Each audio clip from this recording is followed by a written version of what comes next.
मैदानावर आलेले आहेत।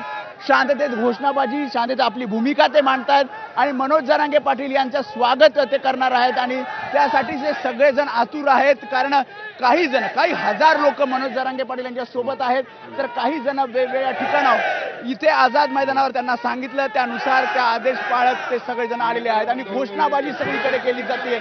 एकमेकांचा उत्साह वाढवला जातोय, कारण माहीत नाही पुढची दिशा कशी असेल, काय असेल। आपण बघतोय मास जरांगे पाटील यांचं घालून हा आंदोलक आलेला। कुठून आलात? बुलढाणा जिल्हा सुपपोटची गाव, तालुका जळगाव जामोद।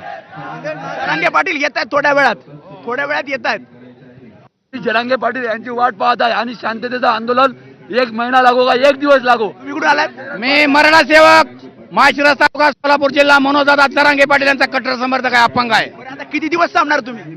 मनोजदादा जरांगे पाटील जोपर्यंत आम्हाला आदेश येत नाही तोपर्यंत आम्ही या आझाद मैदानावर मुंबई उठणार नाही। किती दिवसाची तयारी करून आलात तुम्ही? 2 महिन्यात 4 महिने तयारी करून आलोय। 2 एकर वावर विकू, पण 2 वर्ष इथंच राहू। 2 वर्ष इथं जागा वगैरे सर्व विकून टाकू। एका दिवसाची परवानगी दिली आहे। हे म्हणतात की पुढे तुम्ही काही दिवस राहणार, पुढची दिशा ठरवते। सरकारनं आजच्या दिवसातच आम्हाला मनोजदादा जरांगे पाटील यांच्या मागण्या मंजूर कराव्या। आम्ही घरी सांगून आलो, पत्नीला, मुलांना, आई वडिलांना घरी आलो तर तुमचा, नाहीतर मराठ्याचा।